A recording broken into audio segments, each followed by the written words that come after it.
प्रश्न पूछते हो, परमात्मन बुद्धत्व क्या है, बुद्धत्व कैसे घटता है, बुद्धत्व के लक्षण क्या है। बुद्धत्व बात, शब्द नहीं है, ये तुमने इसे शब्द माना है। ये एक घटना है तुम्हारे जीवन की, ये एक क्रांति है जो तुम्हारे जीवन में जब घटती है ना तो तुम्हें मिटा जाती है, वहां आनंद को लाकर खड़ा कर देती है। और घटता कैसे है, उपाय क्या करने हैं, यही पूछते हो ना तुम। एक ही उपाय करना है, तुम मरो। तुम्हारे मरते ही उसका द्वार खुलता है। तुम्हारा मिटना और उसका जन्मना, बुद्धत्व का, परमात्मा का, विराट का, आनंद का एक ही साथ होता है। एक हाथ तुम्हारा मरना होता है, एक हाथ उसका जन्मना होता है। तुम्हारी मृत्यु के बाद ही बुद्धत्व का प्रादुर्भाव होता है, उससे पहले हो ही नहीं सकता। उससे पहले तुम पंडित बन सकते हो, चतुर्वेदी, त्रिवेदी, द्वेदी, वेदी, विद्वान, शास्त्रज्ञ, मुल्ला, मौलवी, फादर, ग्रंथी, रट्टू तोते, कुछ भी बन सकते हो। बुद्धत्व का प्रादुर्भाव नहीं होगा, परमात्मा नहीं उतरेगा, विराट नहीं उतरेगा, एनलाइटेंड नहीं हो पाओगे जब तक तुम स्वयं ना मरो। तुम्हारी मृत्यु के बाद ही वो उतरता है। और एक और घटना घटती है, जिस क्षण बुद्धत्व उतरता है, जिस क्षण विराट उतरता है, प्रज्ञावान तुम होते हो, तुम्हारे ज्ञान का दीपक जलता है, तुम्हारे भीतर का दीपक जलता है, तुम स्वयं को पहचान लेते हो। जिस क्षण परमात्मा उतरता है, उसके बाद तुम्हारी मृत्यु संभव ही नहीं होती। तुम्हारी मृत्यु पर ही वो उतरता है, और उसके बाद, उसके उतरने के बाद तुम्हारी मृत्यु संभव ही नहीं है। मेरे बुद्धत्व शब्द का जो अर्थ है ना, पहले उसे समझ लो। ये वही शब्द है जो कृष्ण ने गीता में प्रज्ञावान जिसको कहा है। लेकिन तुम इसे भिन्न भिन्न समझते हो, भिन्न नहीं है। बुद्धत्व, एनलाइटनमेंट, प्रज्ञावान, बोधवान, ज्ञानवान, आत्म साक्षात्कार, सेल्फ रियलाइजेशन, एक ही तो शब्द है, एक ही है। तुम जैसे भिन्न मानते हो, ये भिन्न नहीं है।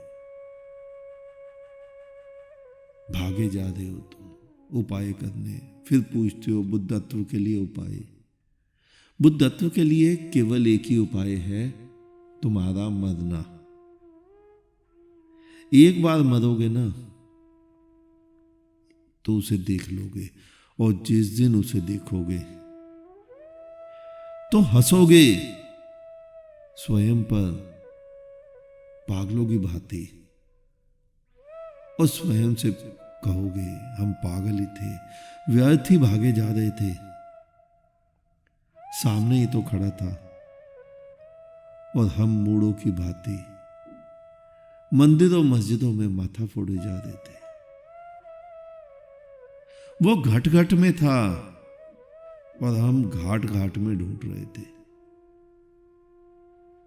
नहीं, शायद तुम अभी भी नहीं समझे।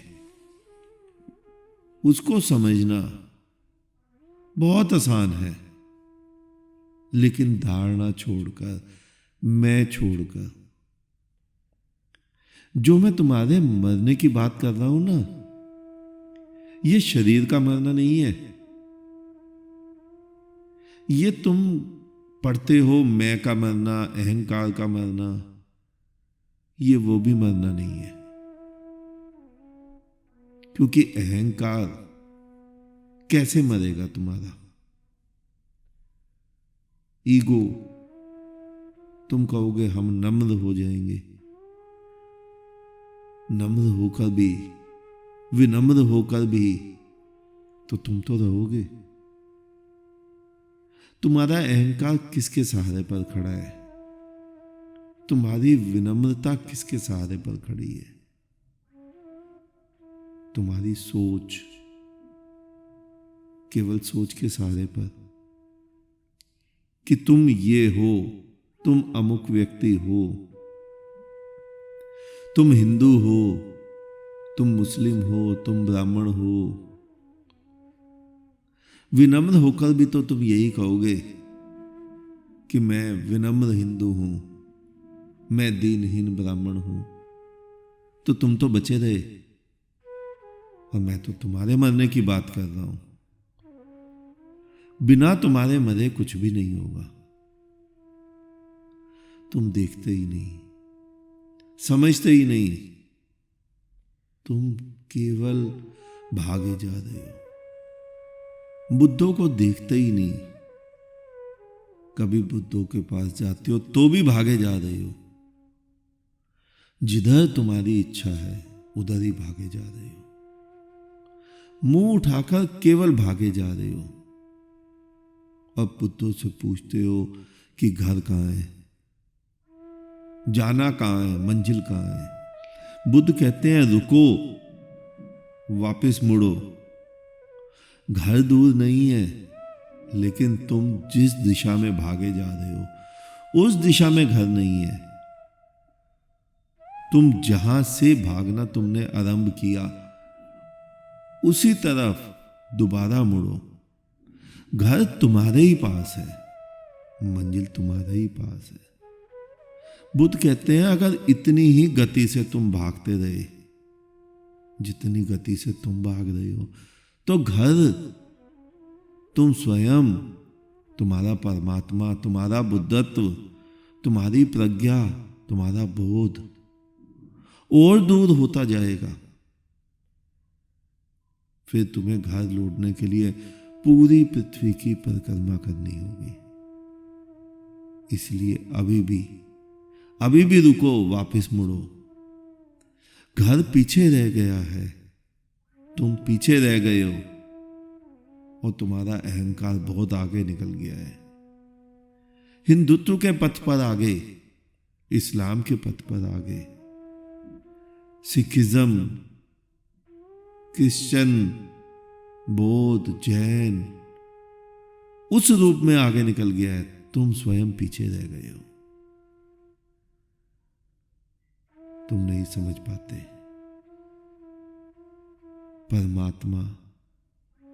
परमात्मा को तुम शब्द मान लेते हो, या परमात्मा को तुम मनुष्य मान लेते हो। परमात्मा को तुम स्थूल व्यक्ति, वस्तु मान लेते हो। बस यही उलझन है। तुमने सुना है ना, तुम सभी कहते हो परमात्मा तुम्हारे भीतर है। ध्यान से देखना, परमात्मा तुम्हारे भीतर है या तुम परमात्मा के भीतर हो। अगर तुम ये मानते हो परमात्मा तुम्हारे भीतर है, तो वो धारणा कण कण में है परमात्मा, वो तो खंडित हो जाती है। जब परमात्मा तुम्हारे भीतर है तो तुम्हारे अलावा या मनुष्य के अलावा और आकाश में, हवा में, जल में, मिट्टी में, पशुओं के गोबर में, वहां तो परमात्मा है ही नहीं। नहीं, परमात्मा तुम्हारे भीतर नहीं है। यह सिद्धांत गलत है, अधूरा है, तुम्हारे पंडितों पुरोहितों का बनाया हुआ है। परमात्मा तुम्हारे भीतर नहीं है, तुम परमात्मा के भीतर हो। एक और सूक्त है, ध्यान से पकड़ना। तुम श्वास ले रहे हो या श्वास ही तुम्हें जीवित रखे हुए है।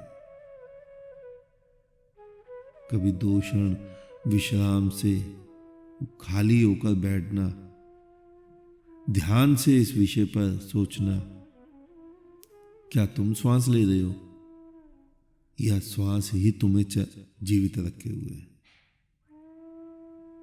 परमात्मा तुम्हें झिल्ली बराबर का भी अंतर नहीं है। जो प्याज के भीतर एक झिल्ली होती है ना, बारीक सी, इतना भी भेद नहीं है तुम्हारे और परमात्मा में, लेकिन तुम्हें नहीं मिलता।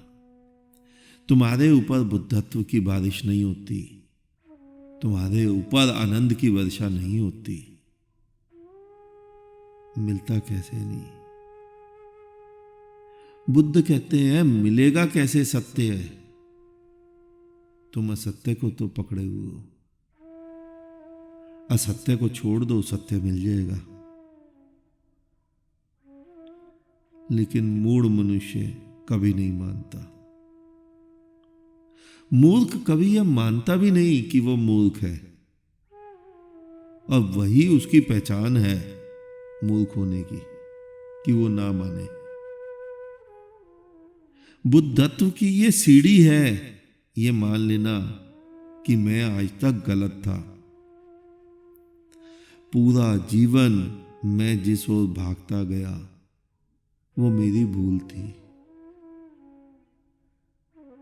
और जिस क्षण तुम इस भूल को अपनी को देख लेते हो, पहचान लेते हो, उसी क्षण बुद्धत्व घट जाता है, तुम्हारे भीतर का दीपक जल जाता है, प्रज्ञा का फूल खिल जाता है। लेकिन मूर्ख व्यक्ति उधार की बैसाखियों पे चल सकता है, अपने स्वयं के पांव नहीं दिखता है। बात हम कर रहे थे ना बुद्धत्व की, तुम्हारा मरना हो जाए और उसका जन्म ना हो जाए, बस इतना सा ही भेद है। इतना होते ही बुद्धत्व घटता है, बुद्धत्व की बारिश होती है, प्रज्ञा जागृत होती है, भीतर का दीपक जलता है, परमात्मा पूरा पूरा उतरता है। फिर ये जो तुमने भ्रमवश कहानियां बनाई है, 5 कला, 12 कला, 16 कला, तुम स्वयं पूरे पूरे परमात्मा हो जाते हो, और तुम स्वयं पूरे पूरे मिट जाते हो। तुम्हारा मिटना हो जाए और उसका जन्म ना हो जाए। आज इतना ही। अंत में पूरे संसार में बिखरे परमात्मा को मेरा नमन। तुम सभी जागो, जागते रहो।